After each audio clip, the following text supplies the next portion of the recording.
তারা যে তাদের অর্থ আদায় করতে চাইছে, এতে জনগণের বর্তমান পরিস্থিতিতে দেশের মুদ্রাস্ফীতি,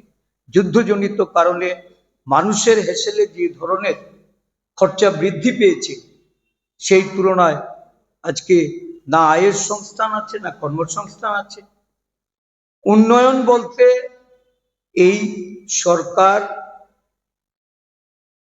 কেন্দ্রীয় অর্থ আনতে যেমন ব্যর্থ, রাজ্যের আয় বৃদ্ধির ক্ষেত্রে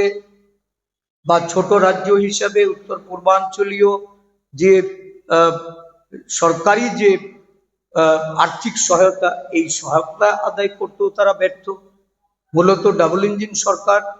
এখানে ঋণগ্রস্ত একটা অর্থনৈতিক ব্যবস্থা তারা পরিকাঠামো এই রাজ্যবাসীর জন্য তারা উপহার দিতে চলেছে। যে কারণে আমি বলছি যে এটা জালিয়াতিপূর্ণ, এটা পেপার জাগলারি, কাগজে পত্রে বিজ্ঞাপনে তারা দেখায় উন্নয়ন, আসলে না এতে যুবকদের কর্মসংস্থান সহ কোনরূপ দিশা আছে, না শিল্পনীতি,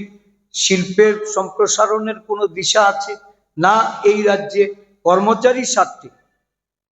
রাজ্যের কর্মচারীদের তাদের ব্যাপক যে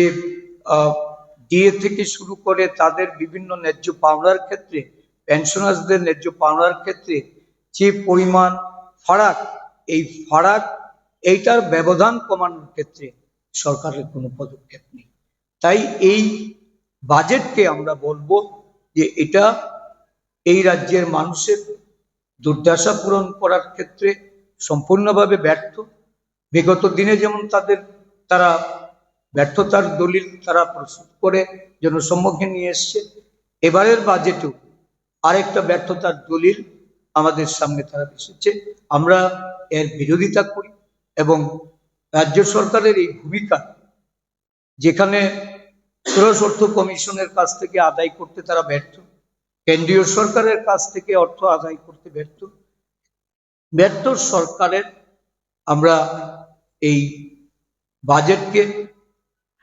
এইটাকে আমরা